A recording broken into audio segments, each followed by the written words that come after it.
Welcome to World Code Updates, your daily source for global events and breaking stories. Dateline, West Philippine Sea. The air here is thick with salt and tension. Today, history is being written on these contested waters. United States and Philippine warships sail together side by side, a bold, deliberate statement aimed at Beijing. This is no routine exercise. It's a calculated risk, a challenge to China's sweeping claims over the South China Sea. The world is watching, holding its breath. Years of escalating pressure led to this moment. Philippine vessels harassed, fishermen driven away, China building military bases on artificial islands.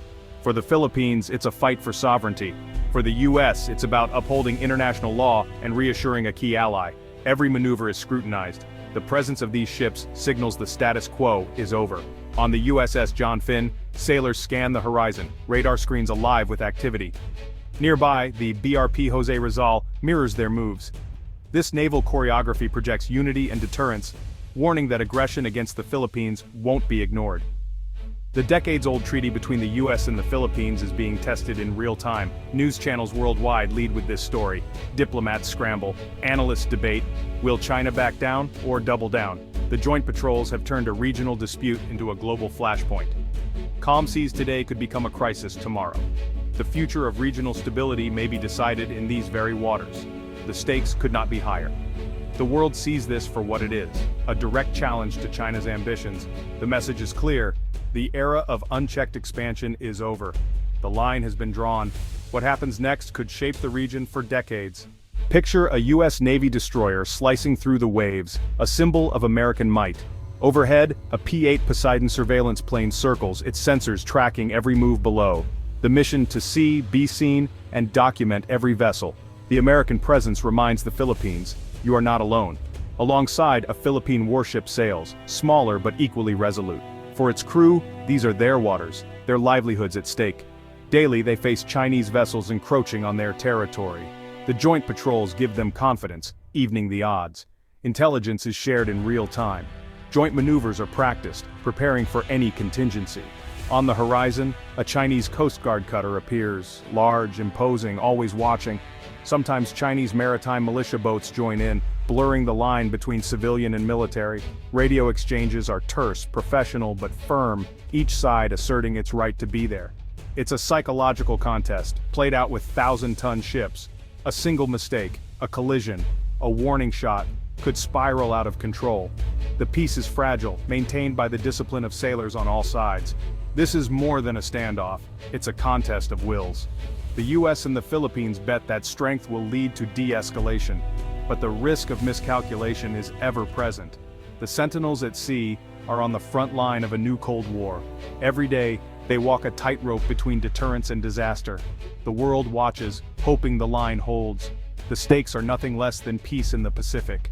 China's claim, marked by the 9-dash line, covers nearly the entire South China Sea, overlapping the EEZs of the Philippines, Vietnam, Malaysia, and Brunei.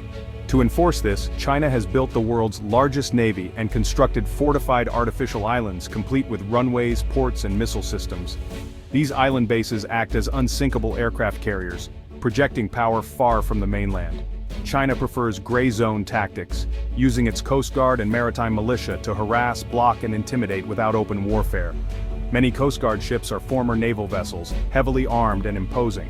Water cannons, ramming, and blockades are routine, aiming to wear down rivals without firing a shot. The maritime militia, hundreds of fishing boats working in concert, can swarm and isolate, denying access to others. This constant low-level pressure is hard to counter and allows China to deny official involvement.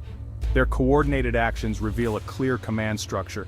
The strategy, make China's claims a daily reality on the water. It's a campaign of overwhelming presence, not open conflict. The world sees the pattern, but countering it is a challenge. For China, the goal is simple: control the sea, one day at a time.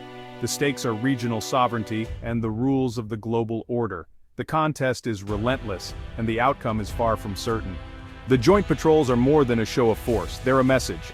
To Beijing, the U.S. Philippines alliance is real, and aggression will have consequences. To Filipinos, you are not alone. Your sovereignty matters. The sight of their navy with the U.S. boosts morale and strengthens the government's hand. To To the world, this is about defending a rules-based order and freedom of navigation vital for global trade. Disruption here would ripple through the world economy. The patrols invite other nations to stand up for these principles, building a coalition for international law. To Washington, alliances in the Indo-Pacific are a strategic advantage. Supporting the Philippines reassures other allies, Japan, South Korea, Australia, that America keeps its word. The patrols are an investment in credibility and stability. The message is unmistakable. The world will not accept coercion. The stakes are global, and the commitment is real. Two flashpoints stand out: Second Thomas Shoal and Scarborough Shoal. At Second Thomas, Filipino Marines hold a crumbling outpost, the BRP Sierra Madre, under constant Chinese blockade and harassment. Each resupply mission is a tense, high-stakes confrontation, broadcast worldwide. Scarborough Shoal, once a rich fishing ground, is now controlled by China, devastating local livelihoods. For coastal communities, this is about survival, not geopolitics. The U.S. Philippines Mutual Defense Treaty now explicitly covers these areas, raising the risk of escalation. A single deadly incident could trigger a U.S. military response. These are among the world's most dangerous waters, where a spark could ignite a major conflict. The Philippines' legal case is strong, grounded in the 1982 UN Convention on the Law of the Sea, UNCLOS. Both Second Thomas and Scarborough Shoal are within the Philippines' EEZ.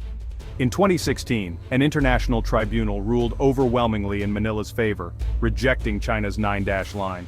The verdict: China's claims have no legal basis and its actions violate Philippine rights. China dismissed the ruling, calling it waste paper, and intensified its activities. The result? A clash between international law and raw power. The joint patrols are an attempt to enforce the tribunal's decision and uphold the rule of law. On one side, the Philippines, backed by the U.S. and others defending legal order. On the other, China asserting might makes right. The world faces a test. Can law prevail over force? The answer will shape the future of the seas. The stakes are clear, the conflict unresolved. The patrols are a stand for principle in turbulent waters. The West Philippine Sea dispute is global. Japan relies on these shipping lanes and faces its own disputes with China, prompting closer security ties with the Philippines. Australia too sees stability here as vital, joining patrols and exercises.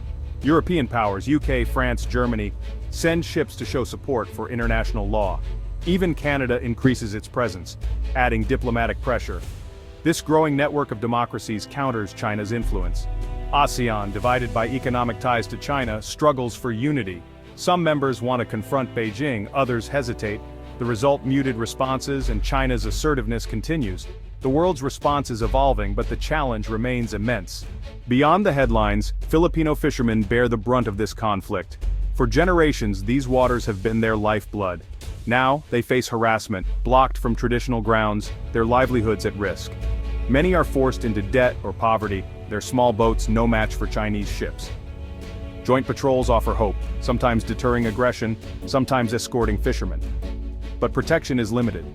When patrols leave, harassment resumes. The struggle ripples through the economy, driving up food prices and fueling national anger.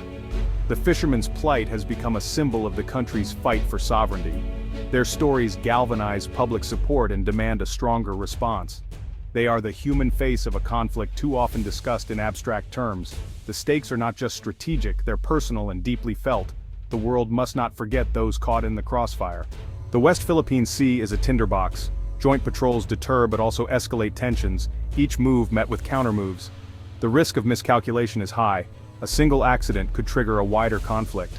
The world cannot afford a U.S.-China war. Human and economic costs would be catastrophic. De-escalation and diplomacy are urgent. Communication channels must stay open, and clear rules of engagement are essential. There is no military solution, only negotiation, guided by international law. The 2016 arbitral ruling offers a foundation for peace. The challenge: persuading all parties, especially China, to choose diplomacy over coercion. The joint patrols highlight the risks and clarify the stakes. Now is the time for statesmanship and courage. The hope today's line in the water becomes tomorrow's bridge to peace. The world is watching and waiting.